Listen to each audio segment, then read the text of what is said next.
ውድ የዝግጅታችን ተከታታዮች እንደምን ሰንብታችኋል? ይህ በየሳምንቱ ወደ እናንተ የተዘጋጀ የሚቀርብላችሁ የጄንቢ ሚኒስትሪ የሚዲያ አገልግሎት ነው። እግዚአብሔርን ስለ ዛሬው ቀን እጅግ አርገን እናመሰግነዋለን። ከባለፉት ረዘም ላሉ ሳምንታት ጀምሮ ዲያብሎስ እኛን ከአምላካችን ከእግዚአብሔር ፈቃድና ሐሳብ የሚለይበትን የክፋት ስልቱን እያጠናን ነው። በዚህም ብዙዎቻችሁ እግዚአብሔር ያስተማራችሁ ስለሆነ ጌታ እናመሰግነዋለን።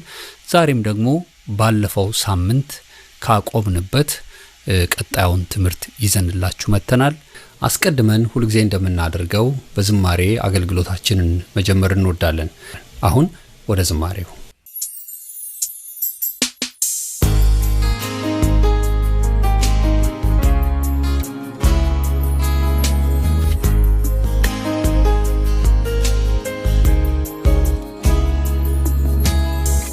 ዝጉሁ ገበሬ አንተ ያልዘራህ ቃል የሌለበት ስር እንዳይሰድ ውስጤ ክፋት ሲዘራብኝ እያልኩ ምን አለበት የክፋት ሁሉ ዘር የተጠራቀመ ያልወጣ ከውስጤ ስር ሰዶ በኋላ አድጎ እንዳይገለኝ ይነቀል በጊዜ በቅሎብኝ ከሆነ ደግሞ የማላውቀው ልክ እንደ ወፍ ዘራሽ የክፋት ዘር ሁሉ ከልቤ ይነቀል አልፈልገውም ጭራሽ። እምነት ከመስማት ነው መስማትም ከእግዚአብሔር ቃል ብቻ ነው እያልከኝ ጆሮዬን ከፍቼ ያዳመጥኩት ሁሉ ለክፉ እንዳይወስደኝ እንዳይበቅል ባዶ የማይጠቅም ፍሬ የሌለው ቅል እንዳይበቅል ክፉ እንዳይበቅል የሕይወቴን ጎዳና እንዳያመሳቅል እንዳይበቅል ባዶ የማይጠቅም ፍሬ የሌለው ቅል እንዳይበቅል ክፉ እንዳይበቅል የሕይወቴን ጎዳና እንዳያመሳቅል መልካም ፍሬን ላፍራ በሕይወቴ ቃል ብቻ ይሁን መሰረቴ መልካም ፍሬን ላፍራ በሕይወቴ ቃል ብቻ ይሁን መሰረቴ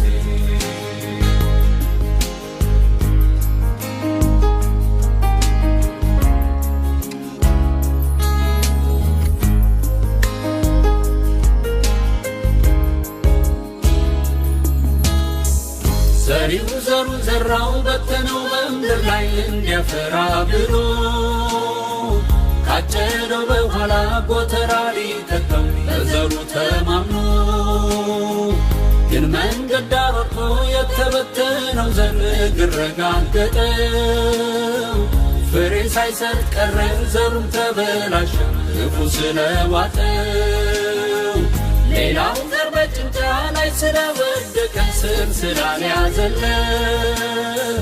መከራ ሲመጣ ጭንጫው አላፈራም ስደት ሲበዛበት እሾህ ላይ ወደቀ እንደዛ እንዳልሰማ በደስታ ሆኖ በዚህ ዓለም ሐሳብ ለባለጠግነት ዘሩ ቀረ ታምኖ እንዳይበቅል ባዶ የማይጠቅም ፍሬ የሌለው ቅል እንዳይበቅል ክፉ እንዳይበቅል የሕይወቴን ጎዳና እንዳያመሳቅል እንዳይበቅል ባዶ የማይጠቅም ፍሬ የሌለው ቅል እንዳይበቅል ክፉ እንዳይበቅል የሕይወቴን ጎዳና እንዳያመሳቅል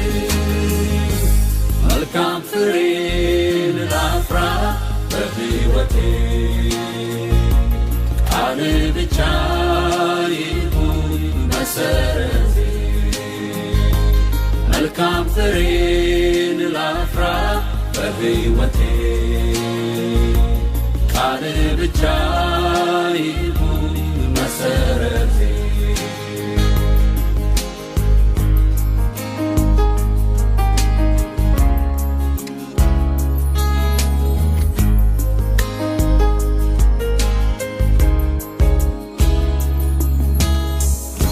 መልካሙ መሬት 30ና 60 እጥፍ ያፈራው ስለተዘጋጀ ዘሩን ሲዘራበት ገበሬውን አኮራው የተዘራበትን ያንኑ አፈራለት አጨደው በመከር በሾህ በመንገድ ላይ ጭንጫውን አልበሰለም መልካም ስለነበር በሕይወቴ ዘመን በእኔም ላይ ስዘራው የቅዱስ ቃልን ዘር መልካም መሬት ሆኜ ቃል በኔ ያፍራ አንተም በኔ አትፈር ፍሬ አልባ ሆነብህ ባዶን እንደቀረ ዘመን ያለፈበት በቀረኝ ዘመኔ አንተ ብቻ አድርገን ዕድሜን ስራበት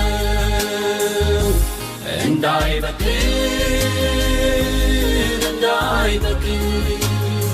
ባዶ የማይተክል ፍሬ የሌለው ቅል እንዳይበቅል ክፉ እንዳይበቅል የሕይወቴን ጎዳና እንዳያመሳቅል እንዳይበቅል ባዶ የማይተክል ፍሬ የሌለው ቅል እንዳይበቅል ክፉ እንዳይበቅል የሕይወቴን ጎዳና እንዳያመሳቅል መልካም ፍሬን ላፍራ በሕይወቴ ቃል ብቻ ይሁን መሰረቴ መልካም ፍሬን ላፍራ በሕይወቴ ቃል ብቻ ይሁን መሰረቴ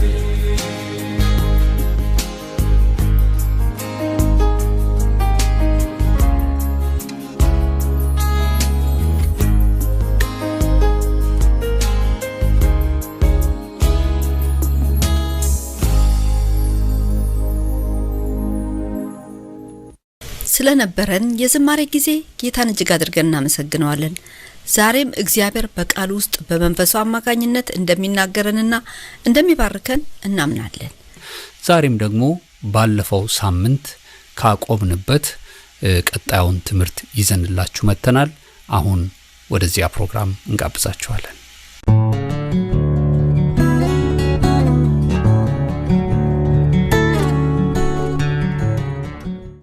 እንግዲህ ወደ ዝግጅታችን ተከታታዮች በዚህ እየተነጋገርንበት ባለነው በግዴለሽነትና በቸልተኝነት ማንነት ውስጥ የምናጠናው ቀጣዩ ሰው ንጉሱ ሳኦል ነው። የዚህን ንጉስ የቸልተኝነቱን ባህሪ የምናጠናው በአንደኛ ሳሙኤል ምዕራፍ 13 ከቁጥር 8 እስከ 14 እና ምዕራፍ 15 ከቁጥር 1 እስከ 23 በተጻፈልን ታሪኩ ላይ ተመርኩዘን ነው። አስቀድመን ቃሉን እናንብበው። አንደኛ ሳሙኤል ምዕራፍ 13 ከቁጥር 8 እስከ 14 እንደዚህ ይላል። እርሱም ሳሙኤል በሰጠው ቀጠሮ መሰረት 7 ቀን ጠበቀው። ነገር ግን ሳሙኤል ወደ ጌልጌላ አልመጣም። የሳኦልም ሰራዊት መበታተን ጀመረ። በዚህ ጊዜ ሳኦል የሚቃጠለውን መስዋዕትና የህብረት መስዋዕቱን አምጡልኝ አለ። ከዚያም የሚቃጠለውን መስዋዕት አቀረበ። ልክ መስዋዕቱን አቅርቦ እንዳበቃ ወዲያውኑ ሳሙኤል መጣ። ሳኦልም እንዲመርቀው ሊቀበለው ወጣ። ሳሙኤልም ያደረከው ምንድነው ሲል ጠየቀው። ሳኦልም እንዲህ ሲል መለሰለት፣ ሰራዊቱ መበታተኑን አንተም በቀጠርኸው ጊዜ አለመምጣትህን ፍልስጤማውያንም በማክማስ መሰባሰባቸውን አየሁ። ስለዚህ ፍልስጤማውያን ወርደው ወደ ጌልጌላ ይመጡብኛል፣ እኔም የእግዚአብሔርን ሞገስ አልለመንሁም ብዬ አሰብሁ። ስለዚህ የሚቃጠል መስዋዕቱን ማቅረብ ግድ ሆነብኝ። ሳሙኤልም እንዲህ አለ፣ የማይገባህን አደረግህ። አምላክህ እግዚአብሔር የሰጠህን ትእዛዝ አልጠበቅህም።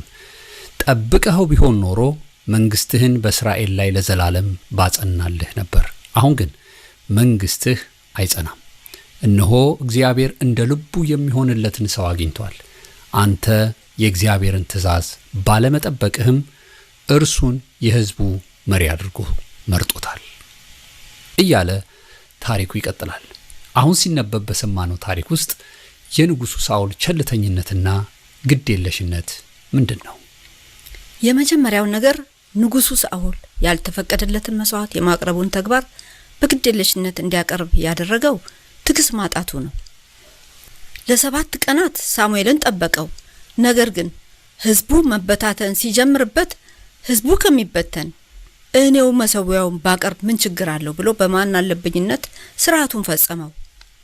ወደ ግዴለሽነትና ቸልተኛነት ከሚያስገቡን ነገሮችና ምክንያቶች አንዱ ትዕግስት ማጣታችን ነው። ለኛ ጊዜው ያመለጠን በመሰለን ነገር ውስጥ ብዙ የግዴለሽነትን ስህተቶች እንሰራለን። ንጉስ ሳኦል የፈለገ የተቀባ ሰው ቢሆንም የተቀባው በእስራኤል ላይ ንጉስ እንዲሆን እንጂ የመስዋዕት አቅርቦ ስልጣን ለነብዩ ሳሙኤል ብቻ ነበር የተሰጠው። ይህን ትእዛዝ ጥሶ የመሰዊያውን ስርዓት መፈጸሙ ንግስናውን እስኪያጣ ድረስ በቸልተኛነትና በግዴለሽነት እንዲሁም በማናለብኝነት ያደረገው ተግባር ከገዛ ንግስናው ሳይቀር አስባረረው። እንግዲህ የሳኦል ቸልተኛነት እና ግዴለሽነቱ ትዕግስት ማጣቱ ነው። ይሄ መቼስ ሁላችንም ምናልፍበት ፈተና ነው እና በቃ ትዕግስት በጣም ችላ እንድንል ያደረገናል ነገሮች እና እንግዲህ ሰው ትዕግስት አለው ይባላል። የትዕግስት መጠኑ ነው የሚለያየው ይባላል። አንዳንዱ የኔ አፍንጫዬ ድረስ ነው ይላል ትዕግስቱ፣ አንዳንዱ ካፍንጫዬ በላይ ነው ይላል። እንግዲህ ለማባባል ነው። አንዳንድ ሰው በጣም ይታገሳል፣ እውነት ነው። ነገር ግን በይበልጥ ጊዜን ትዕግስትን የሚጠይቁ ነገሮች ላይ በጣም ቸልተኛ መሆን የለብንም። ምክንያቱም በትንሽ የትዕግስት ማጣት ውስጥ የተፈጠረ በጣም ከባድ የሆኑ ነገሮች እኛ የምናውቃቸው አሉ፣ በህይወታችንም የሆኑ ነገሮች አሉ። ሳኦል እኮ የተሰጠው ንግስና ስልጣን ብቻ ነው። የክህነት ስልጣን የእርሱ አይደለም። ያለ ቦታው ገብቶ የማይገባህን አደረገሃለው። የማይገባውን በማድረግ የነበረው ማንነት ራሱ እስኪያጣ አደረሰው። ለጎረቤቱ እንዲሰጥ ለሌላ እንዲሰጥ አደረገው። ስለዚህ ትዕግስት ማጣታችን በቀማይገባንን ማድረግ ሁኔታ ውስጥ የሚከተን ማንነት ነው። በጣም ሰዎች እንትን ይላሉና ባክህን በሰው ፊት እንኳን አክብረኝ ይለው ነበር። በእግዚአብሔር ፊት ተነቀሃል እየተባለ ሲነገረው እና በእውነት ቸልተኝነት በጣም ከባድ መርዝ ነው። እውነት ነው። እና በዚህ ትዕግስትን በማጣት ቸልተኝነት ውስጥ የገቡ ሰዎች አሉ። እንግዲህ አሁን ችግሮችን ነው አሁን የምንናገረው። መፍትሄው ምንድነው? በንስሐ መመለስ ነው። በኋላ የነ ዳዊትን የሌሎችንም ህይወት ስናይ ያ ነውና በትዕግስት ምክንያት አምልጦኛል፣ ቸልተኛ ሆኜ እንዲህ አይነት ነገር እርምጃ ወስጃለሁ፣ በዚህ ምክንያት ብዙ ነገር ተበላሽቶብኛል የሚሉ ሰዎች ሊኖሩ ይችላሉ። አሁን ያደመጡን ትምህርቱ ወደፊት ለምንሆነውና ከዚህ በፊት ደግሞ ለሆነው ነገር በእግዚአብሔር ፊት በንስሐ መቅረብ፣ እግዚአብሔር ይሄን ነገር አጥፍቻለሁ። ለሳኦል ጥፋቱን አጠፋ፣ ያልታዘዘውን ነገር አረገ። አላወኩም፣ በቃ ትዕግስት አጣሁ፣ ህዝቡ ሊበተንብኝ ሆነ፣ እባክህን ምሕረት አድርግልኝ ቢል ነገሮች ይቀየሩ ነበር። ራሱን እኮ በበደለኛነት ስሜት አላቀረበም። ምክንያቶችን ነው ሲደረድር ነበር። ግን ልክ ያደረገ ነው እስካሁንም የሚመስለው እኮ ከንግግሩ እንደምንረዳው ሳኦል ልክ ነው በሱ እይታ። ማለት የማይገባውን ነገር ሲያደርግም ልክ ነው። በጣም የሱ ስራ ባልሆነው ነገር ላይም ልክ ነው። ልክ ነው እያልን የምናደርጋቸው ነገሮች የማይገባ እንድናደርግ ያስወስኑናል። ከዛም ደግሞ የነበረንን ማንነት ያስጥሉናል፣ ያስቀሙናል። ስለዚህ ልክ ነኝ የምንላቸው አካሄዶች ማይገባችሁን አድርጋችኋል እየተባልን የሰለጠንባቸው ያለነው አካሄዶች ልክ አይደለንም። በእግዚአብሔር ፊት ልክ አይደለንም። በእኛ እይታ ልክ ልንሆን እንችላለን። በሳኦል እይታ የክህነት ስራ መስራት ልክ ነው፣ መስዋዕት ማቅረብ ልክ ነው፣ ህዝቡ እንዳይበተን መጠበቅ ልክ ነው። አይደለም ህዝቡ እግዚአብሔር ካልጠራው መበተን ይችላል እግዚአብሔር እኮ በአንድ ሰው መዋጋት ይችላል ይሄ ሁሉ ህዝብ ለውጊያ እንዲቀርብ ይሄ ሁሉ ህዝብ ለመስዋዕት እንዲቀርብ ምን አስፈልግ ገብቷል እግዚአብሔር ከመስዋዕት ይልቅ መታዘዝ እንደሚፈልግ ወደፊት ስናነበው ይናገራልና መስዋዕታችንን እንዴት ነው የምናቀርበው በእግዚአብሔር ፊት በምን አይነት ልብ ነው የምናቀርበው የሚለው እንድናስብ ያደርጋል በጣም እንግዲህ የዚህ በትዕግስት ማጣት ቸልተኝነትና ግዴለሽነትን ከትዳር ጋር አያይዘን እንድንመለከተው አስባለሁ አሁን በይበልጥ በባልና ሚስት መካከል በጣም ትዕግስት ያስፈልጋል ትዕግስት በጣም አስፈላጊ ነው ምናልባት እንዲሁ ምንድነው ለመሞካሸት ሳይሆን አንቺ እኔን ባትታገሽ እኔ አንቺን ባልታገስ በግዴለሽነት ቢሆን የራሱ ጉዳይ በመንለው ቢሆን ኖሮ እግዚአብሔር አሁን ያደረሰን ደረጃ መድረስ አንችልም እውነት ነው እና ያንን እግዚአብሔር ይፈልጋል ከባልና ሚስቶች በጣም መጠበቅ ያለበት ነገር ይሄ ነው እና በትዕግስት መጠበቅ ምን ታውቂያለሽ አንቺ ሴት ባንቺ ድን እንደሆነ ብሎ ጳውሎስ እኮ ሲናገር ትዕግስትን ነው የሚጠይቀው ባንቺ ሊድን ይችል ይሆናል ምን ታውቂያለሽ እና ዛሬ እችን በማጣት በግዴለሽነት የተበተኑ ትዳሮች አልጋ ይለዩ ልጆቻቸውን ይበተኑ ሌላም ነገር ውስጥ የገቡ ሰዎች አሉ እና ይሄ የትዕግስት ማጣት ነው እና 7 ቀን በኋላ መጣለው ነው ያለው ሳሙኤል 7 ቀን ጠብቆታል በሰባተኛው ቀን ነው መበተን ሲጀምሩበት ይሄን ነገር ያደረገው እና እግዚአብሔር እስከምን ድረስ ጠብቁ ይያለን ይሆን አንዳችንን በመጠበቅ በመታገስ ውስጥ የምናተርፈው ነገር አለ እሱ ሐሳብ ለምን እውነት ነው ማለት ይሄ ትክክለኛ ነገር ነው ያመጣው ምክንያቱም ብዙ ትዳሮች ትዕግስት በማጣት ምክንያት የተበተኑ አሉ እርዳታ ፈልገው ከብዙ ሰው ጋር ተነጋግረው ተመካክረው ካውንስሊንግ ወይ የምክር አገልግሎት ፈልገው ሄደው ሊጠብቁት ያልቻሉት ያፈረሱት ነገር አለ እስከምን ድረስ ነው የሚታገሱት እግዚአብሔር እኔን እስከምን ድረስ ታግሶኝ ነው አንተ መታገስ የምችለው የሚለውን ግንዛቤ ውስጥ መክተት አለብን ምን አይነት ራሴን ሁሌ ማጸድቅ እኔ ልክ አንተ ልክ ያልሆንክ እንደሆንክ ከቆጠርኩኝ ትምክተኛ ነኝ ግብዝ ትቢተኛ ነኝ ማለት ነው እሱ ማንነት ካለን ትዳራችንን አናተርፈው ትግስተኛነትም የለብንም ግን እኔ ማንነኝ እኔነቴን መጀመሪያ እንዲያሳየኝ መፈለግ አለብኝ እኔ ታጋሽ ነኝ እግዚአብሔር እንዲታገሰኝ የሚያደርግ ማንነት ቢኖረኝም ባይኖረኝም እግዚአብሔር ግን እስከምን ድረስ ታገሰኝ አልፎ ይሄዳል ታገሰኝም ባህሪዬን የህይወቴን አስተሳሰቤን ያለፈ አልታገሰኝም ስለዚህ ያንተን አስተሳሰብ ያለፍኩ መታገስ ግዴታዬ ነው ከኔ ተማሩ ስለተባልን ብዙ ምሳሌ የምናደርገው ክርስቶስን ነው ክርስቶስ እየታገሰን ኃጢያተኛ ማንነታችንን ባህሪያችንን ጠማማ ልባችንን ክፉ ልባችንን የዋህነት የሌለው ግትር ልባችንን እየታገሰ እዚህ ካደረሰን እኛም አንታገስበት በጣም የሚያስቸግራት ባል ሊኖር ይችላል ምታስቸግር ሴት ሚስቱ ልትሆን ትችላለች ግን ደግሞ እስከምን ድረስ ይታገሳት ዝም ብሎ እየተጠበሰ ይኑር እኮ አይደለም ግን መጸለይ ያለበት ያን አእምሮአቸውን ያጣመመው ነገር ከነሱ ላይ እንዲርቅ በጸሎት ነው እየታገሱ የሚቆዩት በእግዚአብሔር ፊት በማቅረብ ነው እግዚአብሔር እንዲለውጣቸው የተለወጠ አእምሮ እንዲያገኙ በመጸለይ ነው ሊያተርፏቸው የሚችሉት ማንንም ሰው እንዲሁ መታገስ አይችልም በርግጥ እንደውም አንዲት ስትናገር የሰማሁት ምስክርነት አለ እንዳልሽው በጣም አስቸጋሪ ነው እስከመማታት ሌላም ነገር እስከማድረግ ድረስ ይደርሳል ግን ምን አለሽ ጌታ ሆይ እኔ የምችለውን ሁሉ ታገስኩ ያንተ ትግስት ግን ካላለቀ ትግስትህን ስጠኝ እና በጣም ትልቅ አነጋገር ነው ካነጋገርም በላይ ነው በቃ ታገሰች መሰላት ግን በቃ አሁን ሳየው አይሆንም የኔ ትግስት አለቀ ስለዚህ አንተ ይሄን ሰው እየታገስከው ከሆነ ለምን ለኔ ያሰጠኝም ያንተን ትግስት ስጠኝ እና አልፌ መታገስ አሁን እንዳልሻቸው አልፌ መታገስ የሚችልበትን በቃ ጸጋውን በደንብ ስጠኝ ስለው ተለወጣለች እኔ ተለወጥኳለች በቃ በጣም ነገሩ እየከፋ ሄዷል ያ የእግዚአብሔር ትግስት ነው ውስጥ ተቀመጣለች እና ከብዙ ጊዜ በኋላ እግዚአብሔር ለወጠዋለች ለካ ያን ሁሉ ዘመን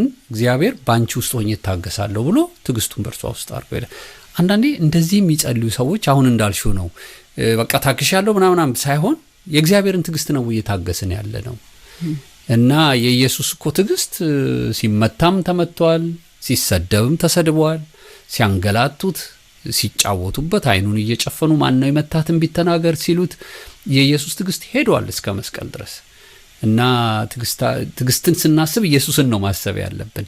ያንን ልክ ስጠኝ ለኔ ስጠኝ ይሄንን መታገስ የምንችልበትን ስንል እግዚአብሔር እንዲህ አይነት ጸጋ አፍስሶላቸው ያለፉ ሰዎች ምስክርነት ሰምተን እናውቃለን።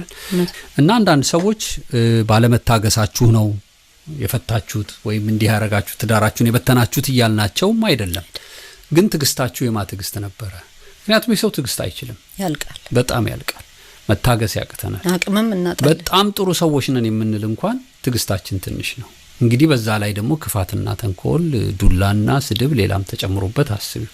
ስለዚህ እግዚአብሔር ሆይ ይሄን ትዳር ሴቭ ማድረግ ፈልጋለሁ፣ እባክህ ያንተን ትግስት ስጠኝ። አንተ እየታገስክ ነው ወይ? በዚህ ነገር ውስጥ እንዳልፈቃድህ ነው ወይ ብለን በዛ ውስጥ ልናይ የምንችልበትንም ነገር እግረ መንገድ ለመናገር ነው። ምክንያቱም እንደው አገልጋዮች ላይ ብቻ ያው እኛ አገልጋዮች ስለሆንን ያሸክም ውስጣችን ስላለ ነው የምንናገረው። ግን ይሄ ባለመታገስ ቸልተኝነትና ግዴለሽ ውስጥ መግባት በጣም ብዙ ቤት ውስጥ ያለ ማንንም ሰው የሚነካ ጉዳይ ነው። በጣም ጥንቃቄ ሊያደርጉ ይገባል የሚለውን ሐሳብ ለመስጠት ነው።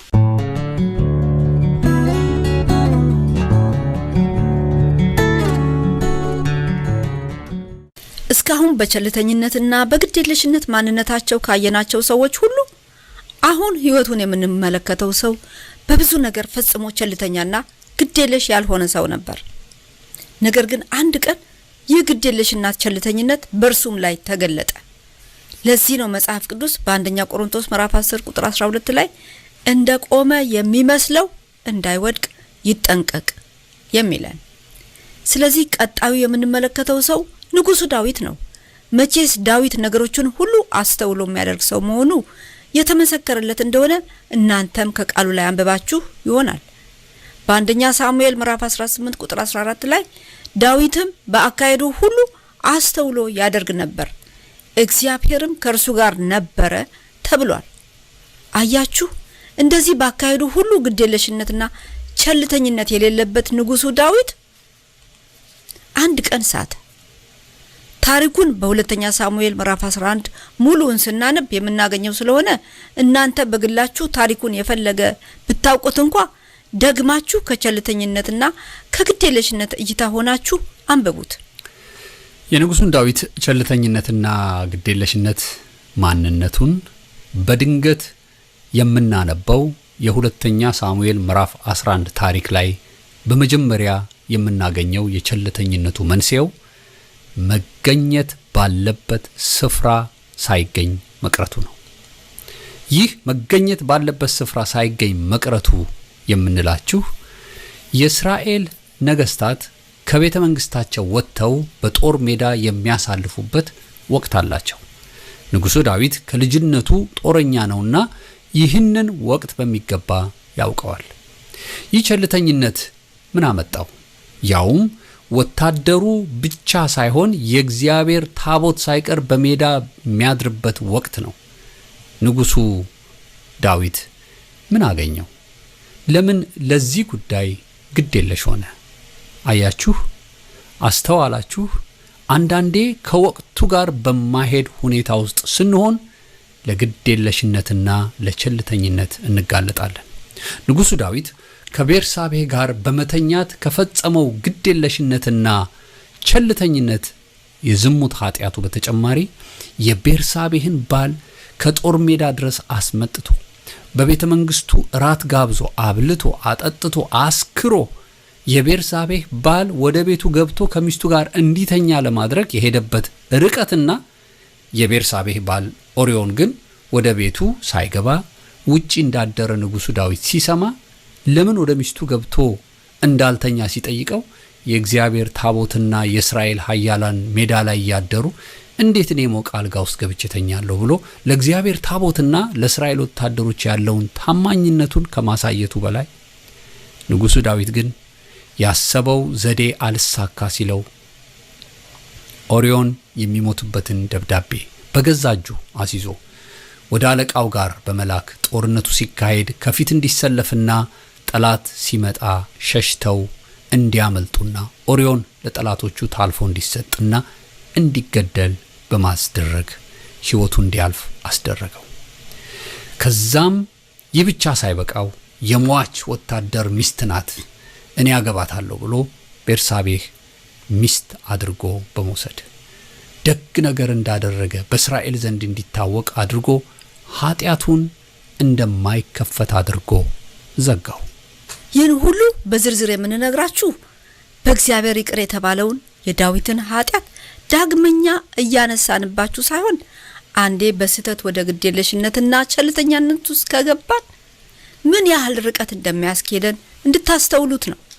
ይህ የንጉሱ ዳዊት ሕይወት የሚያስተምረን ነገር ቢኖር አስቀድመን እንዳልናችሁ ዳዊት አካሄዱ ሁሉ በምን ያህል ጥንቃቄ እንደነበረ ሁሉ አሁን ግን በሌላ መልኩ ግዴለሽና ቸልተኛ ሆኖ በዝሙት ከመውደቁም በላይ የንጹህ ሰው ደም ደግሞ እንዳፈሰሰ እንመለከታለን።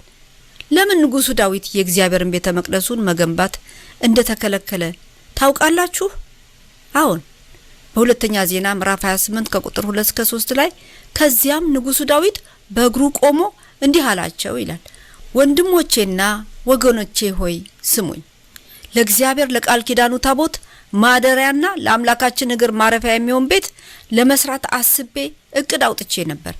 እግዚአብሔር ግን እንዲህ አለኝ፣ ጦረኛ ሰው ስለሆንክና ደምም ስላፈሰስክ አንተ ለስሜ ቤት አትሰራም እንዳለው ሲናገር እናነባለን።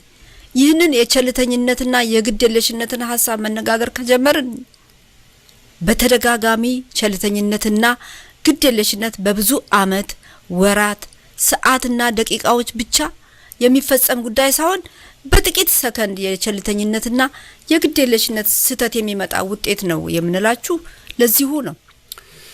እንግዲህ ዳዊት በእውነት ይህንን የቸልተኝነትና ግዴለሽነትን ሕይወት ስናስብ አስቀድመሽ እንዳልሽን እንግዲህ አካሄዱን በጣም አስተውሎ ያድርግ። እንደውም ሳውል ይፈራው ነበር ይላል።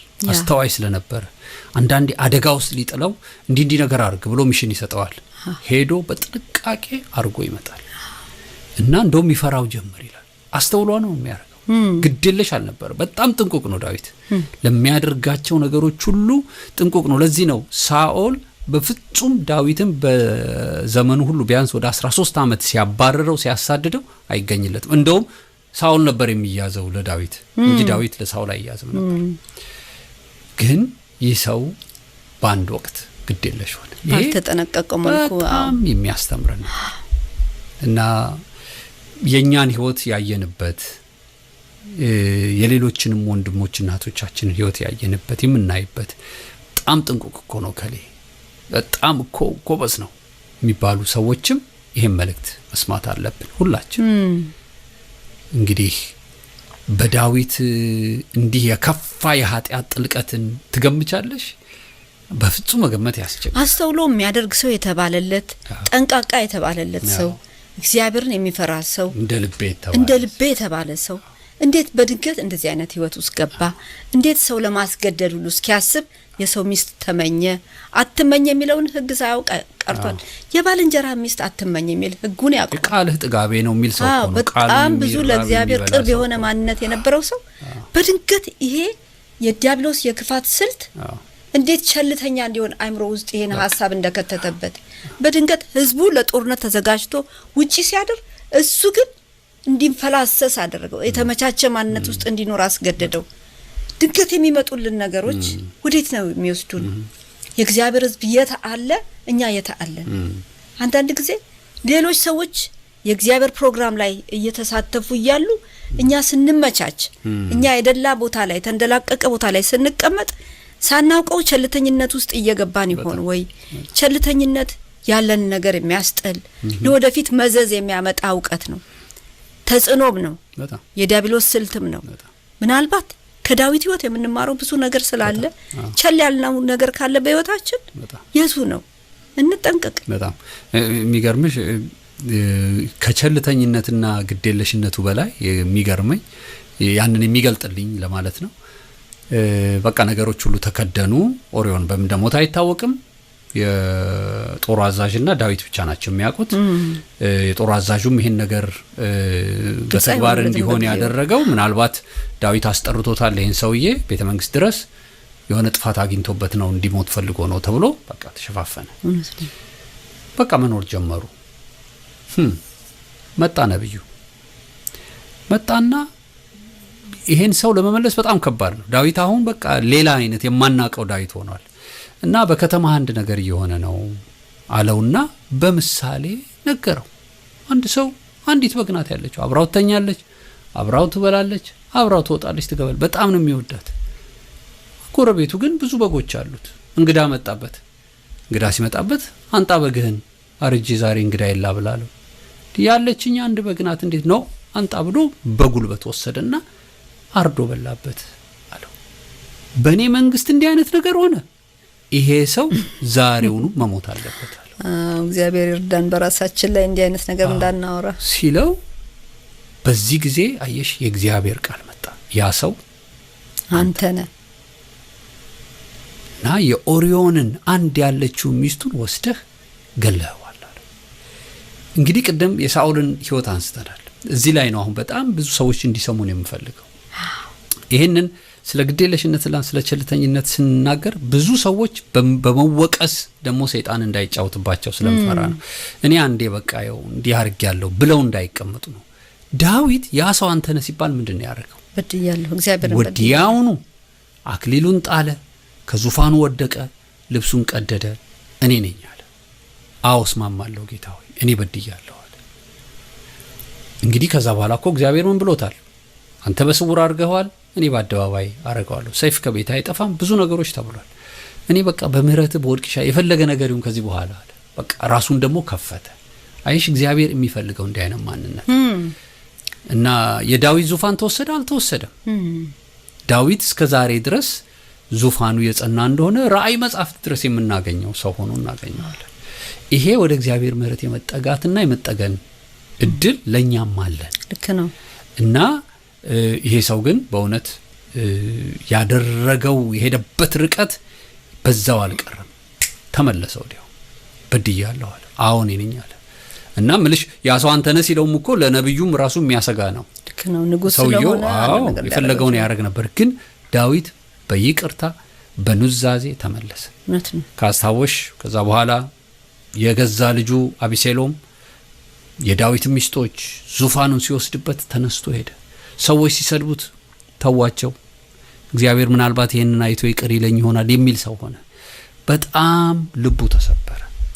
እና ይሄ ህይወት ያስፈልገናል። ዛሬ በይበልጥ በግዴለሽነት ያመለጡን ዘመኖች፣ በቸልተኝነት ሚስ ያረግናቸው የተበላሹብን የደበቅናቸው ነገሮች ቢኖሩ በእግዚአብሔር ፊት በንስሐ እንውደቅ፣ እግዚአብሔር ያድሰናል። እውነት ነው። እግዚአብሔር ያድሰናል። በቸልተኛነት ያየንባቸው መንገዶች ያመጡብን ቅጣት ካለ የመጨረሻ እድላችን እኔ በደለኛ ነኝ፣ የዚህ ሁሉ ውድቀት የዚህ ሁሉ ጥፋት ተጠያቂ እኔ ነኝ፣ እኔን በደለኛዋን ማረኝ የማለት አቅም ማግኘት አለብን። ምናልባት ለሚሆኑ ጉዳዮች በምድሪቱ ላይ ሊሆን ይችላል፣ በቤተሰብ ላይ ሊሆን ይችላል፣ በእያንዳንዱ ህይወት ውስጥ ሊሆን ይችላል። በልጆቻችን በደረሰው ውድቀት፣ ጥፋት፣ የተለያየ አጋጣሚዎች ወድቀናል በምንልበት ጥፋት ሆኖብናል በምንልበት ሁሉ እኔ ነኝ በደለኛ፣ እኔ ነኝ ተጠያቂ፣ እኔ ነኝ የዚህ ሁሉ ዋና፣ እኔ በፊት ባደረኩት የድፍረት ስራ ነው፣ በቸልተኛነት ባደረኩት እና በሄድኩበት መንገድ ምክንያት ነው የሁሉ ሜስ የተፈጠረው። ስለዚህ እኔ ማረኝ የሚል ማንነት ያስፈልገናል። ምናልባት እንዲህ አይነት ልብ ካገኘን እየሆነ ላለው ነገር እግዚአብሔር የምህረት እጁን ይዘረጋልናል። ምክንያቱም የዳዊት ምሳሌያችን ነው። ዳዊትን እያወራን አንቆም። እኛም የሰራናቸው ብዙ ሜሶች አሉ፣ ብዙ ፕሮብሌሞች አሉ፣ ብዙ ችግሮች። እነዚህ ነገሮች ወደ ቦታው እንዲመለሱ ዳዊት በንስሐ እንደተመለሰና እንዳልከው ዙፋኑ እንደተጠበቀለት መንግስቱ እንዳልተወሰደበት ልጁ እሱን እስከ ማሳደድ ከደረሰ ምን ያህል የእግዚአብሔር እጅ እንዴት እንደቀጣችሁ እናያለን። ግን ያለ ቅጣት አንተውም። ያለ ቅጣት ማንም አይተውም። እግዚአብሔር ይቀጣል፣ ግን ወደ ቦታችን ይመልሰናል። ይሄ ጉዳይ ይመለከተኛል የሚል ሰው የሚሰማን በሙሉ እኔ በደለኛ ነኝ፣ በቸልተኛነት ባደረኩት፣ በቤተ ክርስቲያን ውስጥ ባደረኩት፣ በምድሪቱ ላይ ባደረኩት፣ በግለሰቦች ህይወት ባደረኩት የዚህ ሁሉ ክፍተት የዚህ ሁሉ ውድቀት ተጠያቂ ነኝ የሚል ማንነት ንስሐ ያስፈልገናል።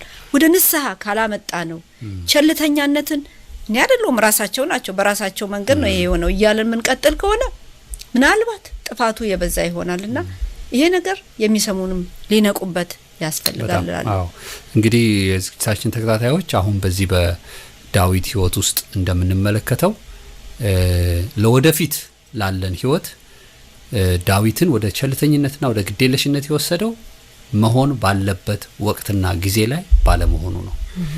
ወደ ጦር ሜዳ መሄድ ነበረበት፣ እሱ ግን በቤቱ ሰገነት እንዲዝናና ሆነ። እንደዚህ ወቅቱን ያልጠበቁ ነገሮች ወደ ቸልተኝነትና ግዴለሽነት ይወስዱናል የሚል ቁም ነገር እየተማርን ነው። ግን በግዴለሽነትና ቸልተኝነታችን ምክንያት የፈለገ ውድቀት ውስጥና በደል ውስጥ ብንወድቅ የእግዚአብሔር ምህረት ደግሞ ያነሳናል። ምን ስንሆን? በእግዚአብሔር ፊት በንስሐ ስንቀርብ። ይህንን እንድትይዙት እንፈልጋለን።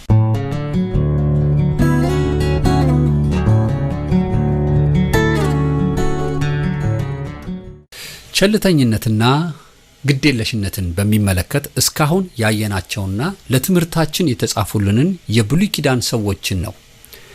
እስቲ ወደ አዲስ ኪዳን ባለ ታሪኮች ሄደን ደግሞ ይህንኑ ሐሳብ እናጥናው።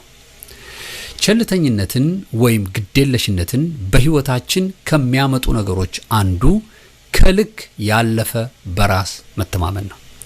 ይህንን የምንማርበት ሰው ምሳሌው በሉቃስ ወንጌል ምዕራፍ 12 ከቁጥር 16 እስከ 21 ባለው ታሪክ ውስጥ ተጽፎ እናገኘዋለን። አስቀድሜ ቃሉን ላንብብላችሁ። እንደዚህ ይላል። ሉቃስ ምዕራፍ 12 ከቁጥር 16 እስከ 21። ቀጥሎም እንዲህ ሲል ምሳሌ ነገራቸው። እርሻው እጅግ ፍሬያማ የሆነችለት አንድ ሀብታም ነበር። ይህም ሰው ምርቴን የማከማችበት ስፍራ ስለሌለኝ ምን ላድርግ ብሎ በልቡ አሰበ።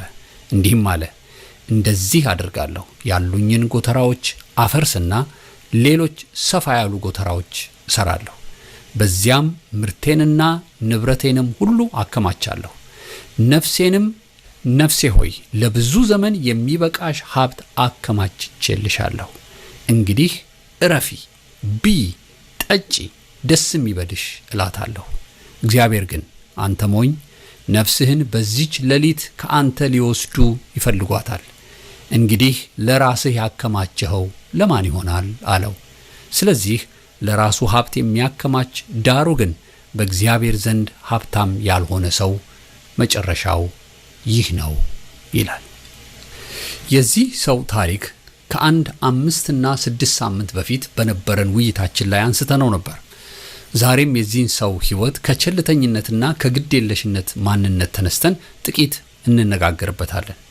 እኛ ሰዎች ከሁሉ በላይ ዘላለማዊ ለሆነ ነገር ግዴለሽና ቸልተኞች እንድንሆን ከሚያደርጉን ነገሮች አንዱ በምድር የምናገኘው ስኬት ነው። በዚህ ባለጠጋ የምሳሌ ታሪክ ውስጥ ከሰውየው የምንመለከታቸው መልካም ጎኖች ቢኖሩም ከመጠን ያለፈ በራስ የመተማመን ትዕቢቱ የዘላለሙን እንዳያስብ ቸልተኛ እንዳደረጉት እንመለከታለን።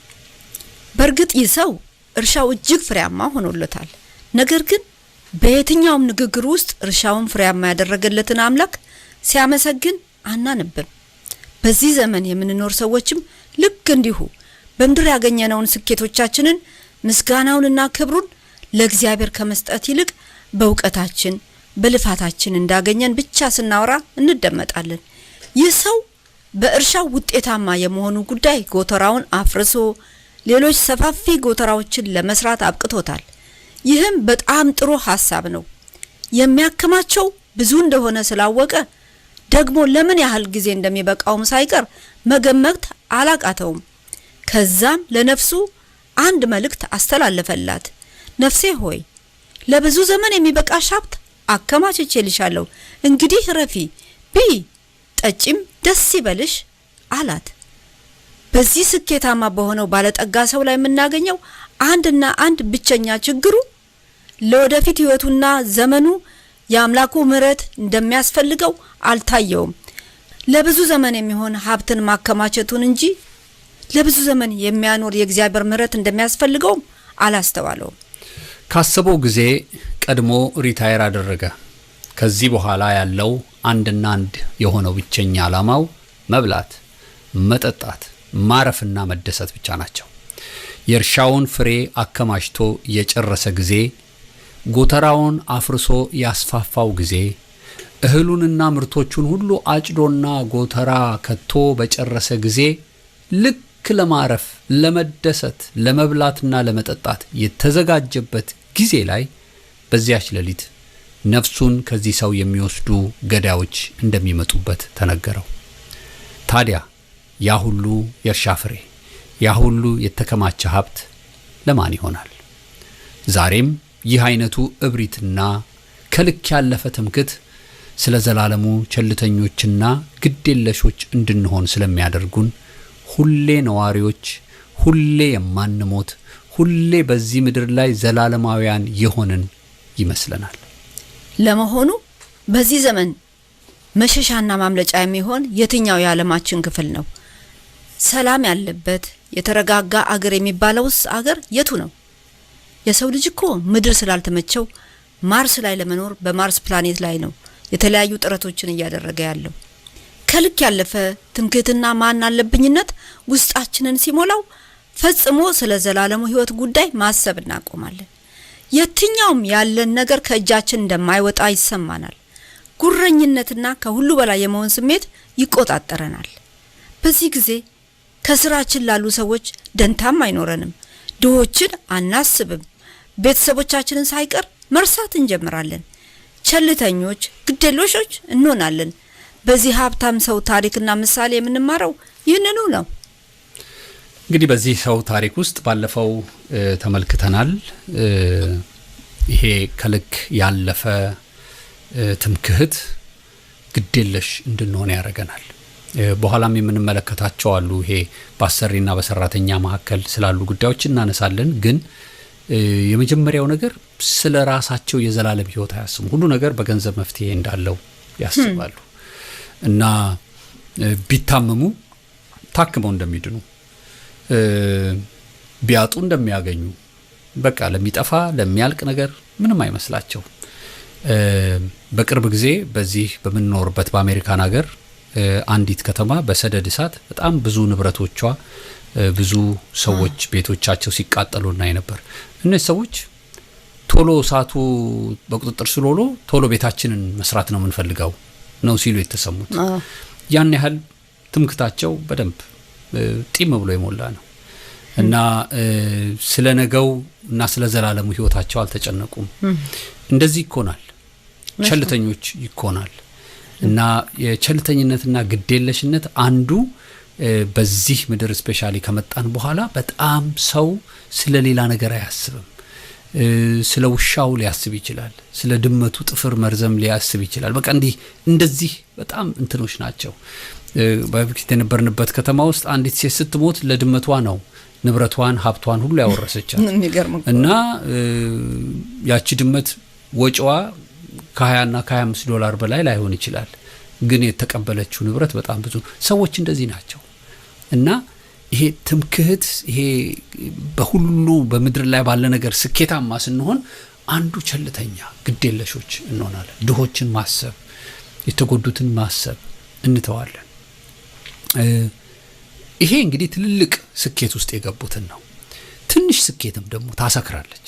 እውነት ነው። ትላንትና የሌለን ነገር ዛሬ ሲኖረን፣ ትላንት በእግር ሄደን ዛሬ በመኪና ስንሄድ፣ እነዚህ ትንሽ ስኬቶች እንኳን ራሱ ይለውጣሉ። ቀየር ሲል ድምፁ ሲለወጥብሽ ገጥሞሽ አያውቅም?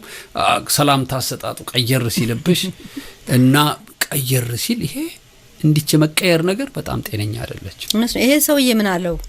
አንተ ሞኝ አለው። ዛሬ ይሄ ሰበሰብከውን ሁሉ ሳትበላው ነፍስህ ሊወስዷት ይመጣሉ። እግዚአብሔር ፊት እንደዚህ አይነት ማንነታችን አንተ ሞኝ አንቺ ሞኝ የምንባልበት ነገር ይኖረን ይሆን ወይ? ምክንያቱም ለሚያልፈው ነገር እየለፋን ለማያልፈው ግን ቸልተኛ ሆንባቸው ብዙ ነገሮች ስላሉ በምን ቸልተኛ ነን? የማያልፈውን ነገር እያሰብን ለህይወታችን እንጠነቀቃለን ወይ? ዘላለሙኑ እዚህ ስበላ ስጠጣ እዚሁ በቃ የሚገባውን የምፈልገውን ነገር ከምድር ጋር ተጣብቄ ለህይወቴ ስለፋለት ነው የምኖረው? ለዚህ ለስጋይ ለሚሞተው ነው? አንተ ሞኝ እያለ ይመጣል። ነፍስን ዛሬ ሌሊት ካንተ ይወስዷታል። ምናልባት ነፍሳችንን ሊወስድ ያለ ነገር በፊት ለፊታችን እያለ የሞኝነት ስራ ምን ሰራ ለሚያልፈው ለዚህ ለሚጠፋው ነገር ከሌላው እንዳላንስ በሚል ፉክክር ላይ ያለን ሰዎች ብንኖር ምናከማቸው ንብረት ምናከማቸው የቅንጦት ነገሮች ቢኖሩን ሞኞች እየተባልን ነው ምንታየው በእግዚአብሔር ፊትና ሞኝ እየሆንበት ያለ ነው ለየትኛው ነገር ነው? እንደውም እውነትሽን ነው። ቅድም እንደውም ስናነብ ስለዚህ ለራሱ ሀብት የሚያከማች ዳሩ ግን በእግዚአብሔር ዘንድ ሀብታም ያልሆነ እውነት ነው ሰው መጨረሻው ይሄ ነው። አሁን ያልሻት ነገር ናት። በቃ በእግዚአብሔር ዘንድ ሰውየው ስኬታማ ሊሆን ይችላል፣ ግን በእግዚአብሔር ዘንድ ሀብታም አይደለም ይሄ ሰው። ኢየሱስ የሌለው ሀብታም አይደለም። ኢየሱስ ሁሉ የሀብት ምንጭ ነው። የሀብት ሁሉ ሀብት እሱን መያዝ ነው፣ የዘላለምን ሕይወት መያዝ ነው። እንደውም በዚሁ አጋጣሚ ሁለት ጥሪዎችን ማድረግ እወዳለሁ። አንደኛው ጥሪ በዚህ ምድር ላይ የትኛውም አይነት ስኬት የሚባለውን ስኬት ላገኙ ነገር ግን ስለ ዘላለማቸው የለማያስቡ ሰዎች፣ ጌታ የጎደላቸው ኢየሱስን ያጡ ሰዎች፣ ሁሉ ነገር አለ ግን ክርስቶስ በእነርሱ ሕይወት ውስጥ ጌታና ገዢ ያልሆኑ ሰዎች ያስቡበት። አንተ ሞኝ ነህ ይባላሉ። አዎ በእግዚአብሔር ዘንድ። ሌሎች ደግሞ በእግዚአብሔር ቤት በጣም ጥሩ የሚያገለግሉ እግዚአብሔር በጣም ታች ከሆነ ነገር ያነሳቸው እግዚአብሔር ለበቃ በረከትን በሕይወታቸው አምጥቶ ይባረካቸው ከዚህ የተነሳ ዛሬ መጸለይ ያቃታቸው ህብረት ማድረግ ያቃታቸው ልክ ምግብ መረጣ ሲጀምሩ ሰው መረጣ ይጀምሩ አላለ በቃ አሁን ደግሞ ክላሴ አይጠብቅም የሚሉ ሰዎች ክላሴ ጨምሯል የሚሉ ሰዎች ይመለሱ። አንተ ሞኝ ናቸው እነሱ። ይሄ ቸልተኞች እንድንሆን የእግዚአብሔርን ስራ የእግዚአብሔርን ቤት ቸላ እንድንል ያደረገ ነገር ካለ ይሄ ሞኝነት ነው። ይሄንን ማስተላለፍ ያስፈልጋል። እውነት ነው። ትክክለኛ ጥሪ ነው። ይሄን የሚሰሙን ሰዎች ለኔ ብለው ይስሙ። በዚህ እውነት ውስጥ ህይወታቸውን ይመልሱ። ምክንያቱም እግዚአብሔር ደስ የሚለው ባለን ነገር ለድሆች ስንራራ፣ ስናካፍል፣ ስንሰጥ ያለን ነገር ተሸክመ ነው እንዴ። ሁሉ ሰው እኮ ዘላለም አይኖርም፣ ወደደም ጠላ ይሞታል። ተሸክመ ነው እንዴት መቃብር እንገባለን? ስንት ረሃብተኛ እያለ፣ ስንት ችግረኛ እያለ፣ ስንት የሚያስፈልገው እያለ ህሊናችን እያወቀው መርዳት እንደተገባን እያወቅ ነው ለስንት ሰዎች እጆቻችንን እንሰበስባለን። በተለይ ለችግረኞች፣ ለመስኪኖች፣ ረዳት ለሌላቸው ይሄ እገዛ ለሚያስፈልጋቸው ሰዎች ህሊናችን እያወቀው ግን የምንጋፋ አያስፈልግም እያለን ምን ቆጥበባቸው ይኖር። እነዚህ ሰዎች እኮ ቀንና ሌሊት ከእግዚአብሔር እርዳታ የሚጠብቁ ሊሆኑ ይችላሉ። ባልቴቶች ሊሆኑ ይችላሉ፣ ችግረኞች ሊሆኑ ይችላሉ፣ እግዚአብሔርን የሚያገለግሉም በገጠር ያሉ ሰዎች ሊሆኑ ይችላሉ። እነዚህን ሁሉ ለመርዳት ፈቃደኛ ይሆንን የምንዘረጋ እንድንሆን እግዚአብሔር እንዲህ አይነት ማንነት እንዲኖረን ስለሆነ የሚፈልገው ሞኞች እንዳንሆን ሰብስበን እንዲህ የሚቃጠል ነገር እንዳይሆን ገንዘባችን እግዚአብሔር የሰጠንም ለእንደነዚህ አይነት ችግረኞችም እንድንራራ አከማችተን ነፍሴ ሆይ ጥገቢ ደስ ይበልሽ በቃ ይሄ ነው የመጨረሻ ነገሬ ብለን ለነፍሳችን ብቻ ምንሳሳ ምንሯሯጥ ከሆነን ሞኝነን በእግዚአብሔር ዘንድ። ይሄ ግን ደግሞ በዚሁም አሁን እንዳልሽን ደግሞ ሌሎች ደግሞ አሉ እግዚአብሔር የረዳቸው እነሱን ሳናነሳ ማለፍ አልፈልግም። እግዚአብሔር በሰጣቸው ነገር የሚዘረጉ ከራሳቸው ይልቅ ሌሎችን የሚያስቡ በጣም በቂ ነገር አላቸው ግን ለሌሎች የሚተርፉ እንደውም በዛ ምክንያት እግዚአብሔር የበለጠ ያበዛቸው የባረካቸው የነበሩበትን የማይረሱ ዛሬም ታች ለመውረድ ችግር የሌለባቸው ወደ ቆሏቸው ለመመለስ ችግር የሌለባቸው ምንም በባዶ እግር ለመሄድ ምንም የማይቸገሩ ሰዎች ለነሱ ከፍታም ዝቅታም ያው የሆነባቸው ሰዎች አሉ። እግዚአብሔር ይመስገን ስለነዚህ ሰዎች እግዚአብሔር ረድቷቸዋል ማለት ነው እነዚህ ሰዎች። ስለዚህ ቸልተኝነትና ግዴለሽነት እነሱ ውስጥ ቦታ የለውም እና እንደዚህ እንድንሆን እግዚአብሔር ይርዳን። አሜን። ይሄ በጣም አስፈላጊ ነገር ነው።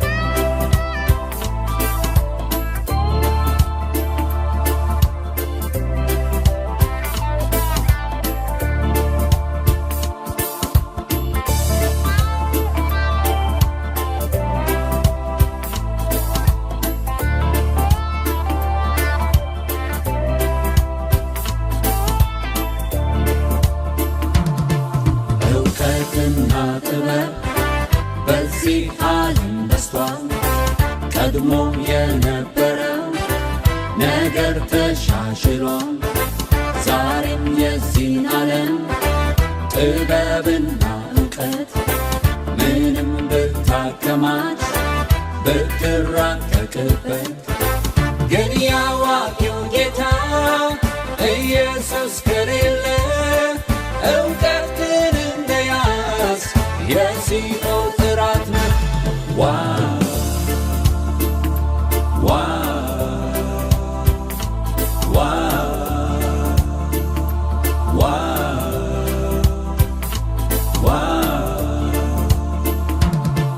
በሰው ዘንድ የሌለ ገንዘብ ቢኖርህ የዚች ዓለም ክብር ሀብት ቢበዛልህ ሰዎች ቢፈሩህ በዝና በክብር ያላንተ ማን አለ ብለው ቢገዙልህ ግን በዚህ ሁሉ ሀብት ኢየሱስ ከሌለ አቤት ያሳዝናል ፊት ሲኦል አለ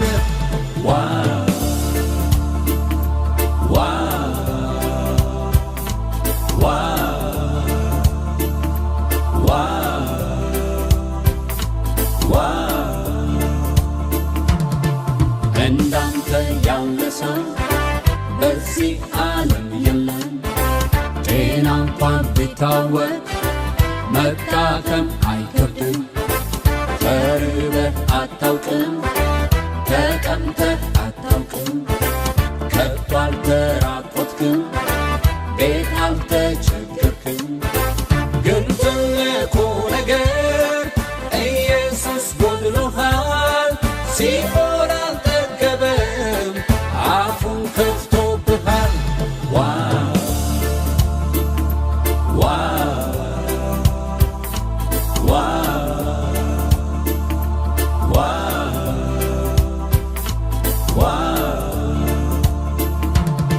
ስምህ በዓለም ገኖ ሁሉም ሰው ሲያደንቅ በሰው ዘንድ ተወደ ሁሉም ሲያሞግስ ካላንተ በዚህ ዓለም ተደናቂ ጠፍቶ የአንተ ስም ብቻ በሰው አፍ ውስጥ ገብቶ ትንሹም ትልቁም ቢያደንቅህ አይጠቅምም ኢየሱስን ካላመንክ ከሲኦል አትድንም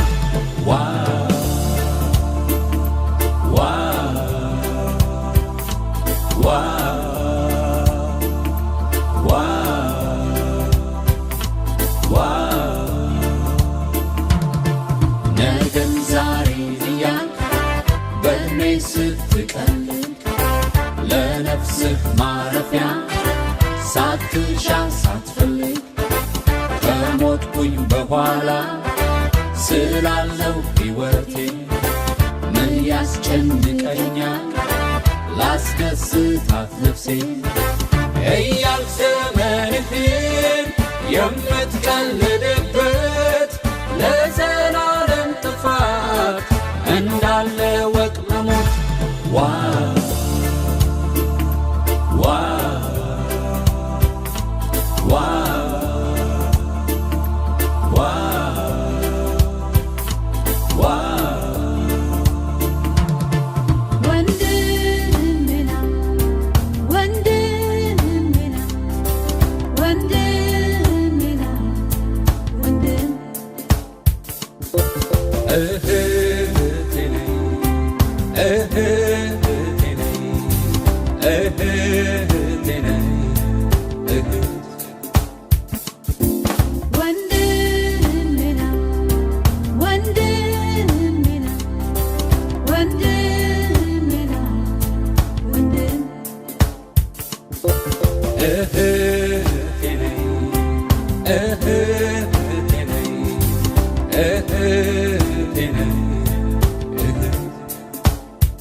ከሲኦል ሳትሰጭ እሳቱ ሳይበላሽ ተይ ግቢ ወደ ገነት ጌታን ተቀበለሽ ዛሬ የመዳን ቀን ተይ አያመልጥሽ ያ ክፉ የምጥ ቀን ኋላ ሳይመጣብሽ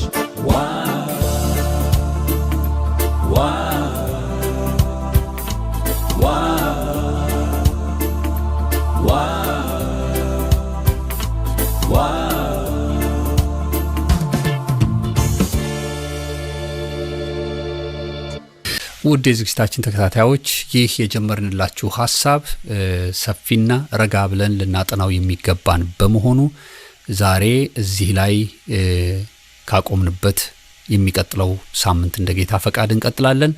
ስለዚህ ይህ የተማርነውን ነገር እግዚአብሔር በልቦናችን ላይ ያሳድር። እግዚአብሔር ይባርካችሁ።